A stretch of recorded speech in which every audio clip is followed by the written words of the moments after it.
খুশি হয়ে তোমাদের উপকার করতে চাই। আমি চাই তোমরা ভালো থাকো। এই নাও জাদুর তরমুজ বাড়ি। এখন থেকে তোমরা এই তরমুজ বাড়িতেই থাকতে পারবে, আর তোমাদের যা যা দরকার এই তরমুজ বাড়ির ভিতরেই পেয়ে যাবে।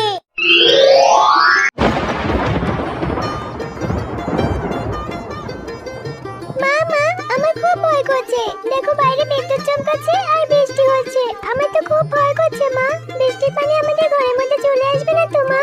আমাকে শক্ত করে ধরে রাখো মা, আমার যে খুব ভয় করছে। না রে মা, তুই ভয় পাস না, তোর মা তোর সঙ্গে আছে। এখন কথা না বলে চল ঘুমিয়ে পড়ি। এরপর ঝুমা শিয়ালিনী আর জিয়া তাদের ঘরে ঘুমিয়ে পড়ে।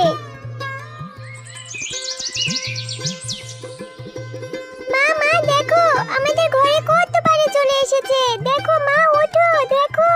আরে তাই তো দেখছি, কাল রাতে ঝড় বৃষ্টিতে এত পানি হয়ে গেল, আমাদের ঘরের মধ্যে তো হাঁটু পানি হয়ে গেছে। এখন কি করব আমরা? তুই একটু এখানে দাঁড়া মা, আমি বাইরে গিয়ে দেখে আসি বাইরে কি অবস্থা। এসব কথা বলে ঝুমা শিয়ালিনী বাইরে দেখতে যায় যে বাইরে বৃষ্টির পানি কতটা জমে গেছে। আরে বাইরে তো দেখছি অনেক পানি জমে গেছে। এক রাতের বৃষ্টিতে এভাবে বর্ষা হয়ে গেল, এখন আমাদের কি হবে? আমাদের ঘরে যে পানি ঢুকে গেল।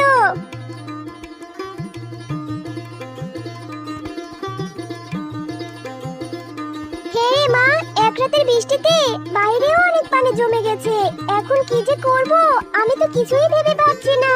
বাইরেও পানি জমে গেছে মা, তাহলে আমরা থাকবো কোথায়? আমাদের ঘরে যে কত পানি ঢুকে গেছে, আর একটু হলে তো আমাদের বিছানায় পানি চলে আসবে। আমরা কোথায় থাকবো মা? আর এই পানিতে কি আমি মাছ ধরতে পারবো? মারে, মাছ ধরার চিন্তা পরে কর। আমি যে এখন অসহায় হয়ে পড়লাম, আমরা এখন কোথায় থাকবো? আমাদের ঘরে এইভাবে পানি ঢুকে গেল। আচ্ছা মা, আমরা তো আমাদের ঘরের চালে আশ্রয় নিতে পারি। চলো মা, আমরা গিয়ে আমাদের ঘরের চালে থাকি। থাকার মতো একটা ব্যবস্থা তো হলো মা, কিন্তু কাল রাত থেকে যে আমি তোকে কিছুই খেতে দিতে পারিনি।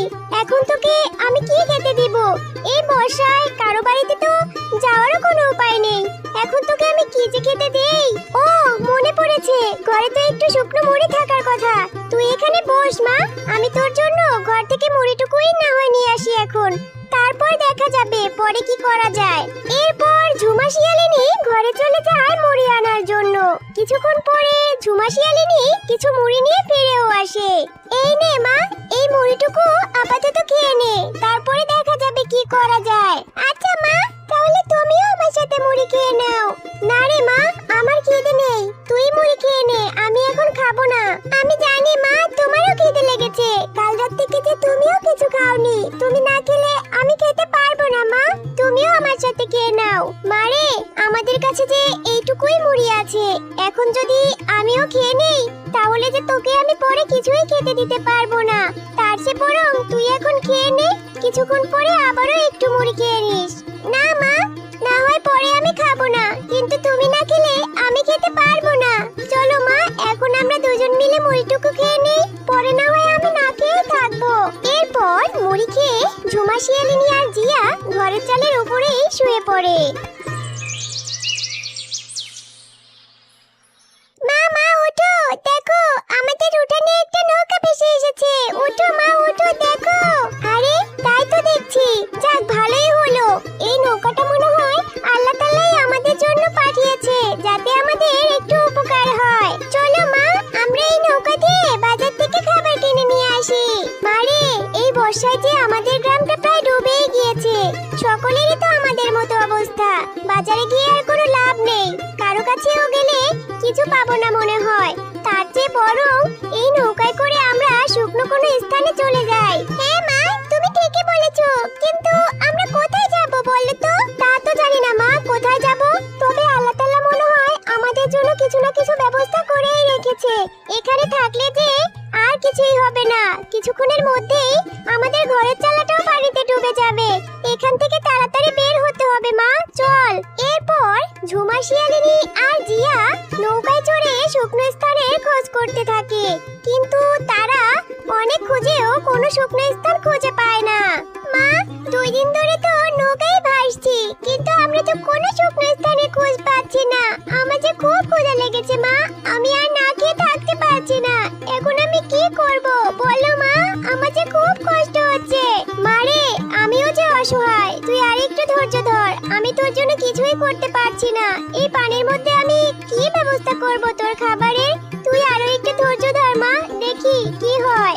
মা মা, ওই তো দূরে একটা দ্বীপ দেখা যাচ্ছে, চলো মা ওইখানে গিয়ে দেখি কি হয়। ওই দ্বীপে গেলে হয়তো আমরা ফলমূল কিছু পেতে পারি। চলো মা গিয়ে দেখি, তাড়াতাড়ি চলো, আমার যে খুব ক্ষুধা পেয়েছে। এরপর ঝুমা শিয়ালিনী আর জিয়া মিলে সেই দ্বীপের উদ্দেশ্যে চলে যায়। আর দ্বীপে গিয়ে দেখে দ্বীপটা অসম্ভব সুন্দর ছিল। মা মা দেখো, এই জায়গাটা কত সুন্দর। এটা কোন জায়গা মা? মারে, এটা কোন জায়গা তা তো আমি বলতে পারবো না, তবে সত্যি এই দ্বীপটা খুব সুন্দর। এত সুন্দর দ্বীপ এর আগে আমি কখনো দেখিনি। চল ভেতরে গিয়ে দেখি কোনো ফলমূল পাওয়া যায় কিনা। এই জলপরি, তুই আমাকে তোর জাদু শক্তি দিয়ে দে, নয়তো আমি তোকে এভাবেই কষ্ট দিব। আর কিছুক্ষণ যদি তুই জলের উপরে থাকিস তাহলে তুই এমনিতেই মারা যাবি। তাই বলছি ভালোই ভালোই তোর জাদু শক্তি আমাকে দিয়ে দে, আমিও তোকে ছেড়ে দিব। তোর জলেই তোকে ছেড়ে দিব, তাড়াতাড়ি বল, তোর জাদু শক্তি আমাকে দিয়ে দে। দুষ্ট তান্ত্রিক, তোকে আমি কখনোই আমার জাদু শক্তি দিব না। তোর মতো দুষ্টরা যদি এমন শক্তির অধিকারী হয় তাহলে তো তোরা পৃথিবী ধ্বংস করে ফেলবি। তোর মতো দুষ্টদের আমি কখনোই এমন কাজ করতে দিব না। তোকে ভালোই ভালোই বলছি জলপরি, তুই তাড়াতাড়ি তোর শক্তি আমাকে দিয়ে দে, নয়তো আমি তোকে মেরে ফেলবো।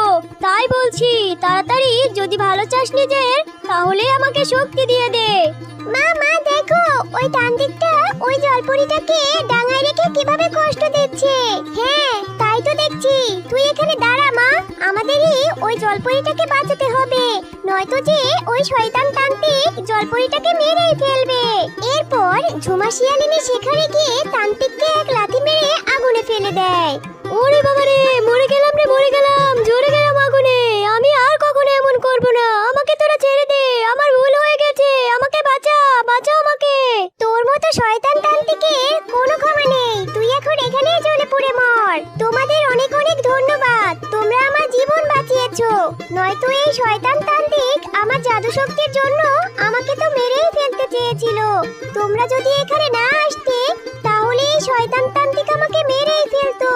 কিন্তু আসলে আমরা অনেক অসহায় হয়ে এখানে নির্জন দ্বীপে এসেছি। আমাদের ঘরটা বৃষ্টির পানিতে বর্ষা হয়ে ডুবে গেছে, তাই আমাদের থাকার কোনোই জায়গা ছিল না। তাই ভাসতে ভাসতে আমরা এই নির্জন দ্বীপে এসেছি। ও তাহলে তো তোমাদের অনেক কষ্ট, তোমরা অসহায় হয়ে এখানে এসেছো। যেহেতু তোমরা আমার জীবন বাঁচিয়েছো তাই আমিও তোমাদের উপকার করতে চাই। ঝুমা শিয়ালিনী আর জিয়া, তোমরা অনেক ভালো, তোমরা আমাকে বলো তোমাদের কি চাই। পরি, আমরা তো তোমাকে সবটা খুলেই বললাম। আসলে আমরা এখানে অনেক অসহায় হয়ে এসেছি, কিন্তু তোমার জীবনের বিনিময়ে আমরা কোনো কিছুই চাই না, আমরা এমনিতেই তোমার জীবন বাঁচিয়েছি। আমি জানি তোমরা অন্যদের মতো লোভী নয়, তোমরা অনেক সৎ আর দয়ালু, তবে আমি খুশি হয়েই তোমাদের উপকার করতে চাই। আমি চাই তোমরা ভালো থাকো। এই নাও জাদুর তরমুজ বাড়ি, এখন থেকে তোমরা এই তরমুজ বাড়িতেই থাকতে পারবে, আর তোমাদের যা যা দরকার এই তরমুজ বাড়ির ভিতরে পেয়ে যাবে। তোমাকে অনেক অনেক ধন্যবাদ পরি, তাহলে তো আমাদের অনেক বড় উপকার হবে। হ্যাঁ, এখন আর আমি এই ডাঙায় বেশিক্ষণ থাকতে পারছি না, আমার নিঃশ্বাস নিতে সমস্যা হচ্ছে। আমি আমার গন্তব্যে ফিরে যাচ্ছি, জলের রাজ্যে। আর শোনো, তোমাদের যদি কখনো কোনো সমস্যা হয় আমাকে তোমরা ডাকলেই পাবে। ওই নদীর পাড়ে গিয়ে আমাকে ডাকবে, আমি তোমাদের কাছে চলে আসব, আর তোমাদের যা যা প্রয়োজন সবকিছু ঠিক করে দেব। ঠিক আছে জলপরি, তোমাকে অনেক অনেক ধন্যবাদ। তুমিও আর দেরি করো না, এখনই জলে ফিরে যাও, নয়তো তোমার সমস্যা হবে নিঃশ্বাস নিতে। মা মা, এখন থেকে আমরা এই তরমুজ বাড়িতে থাকতে পারবো, আমাদের আর কোনো সমস্যা হবে না, আমাদের আর কোনো কষ্ট থাকবে না, তাই না মা? হ্যাঁ রে জিয়া, তুই ঠিকই বলেছিস। এতদিনে আল্লাহ তাআলা আমাদের মুখের দিকে তাকিয়েছে, আমাদের সব সমস্যা সমাধান হয়ে গেছে। এখন থেকে আমরা এই তরমুজ বাড়িতেই থাকতে পারবো।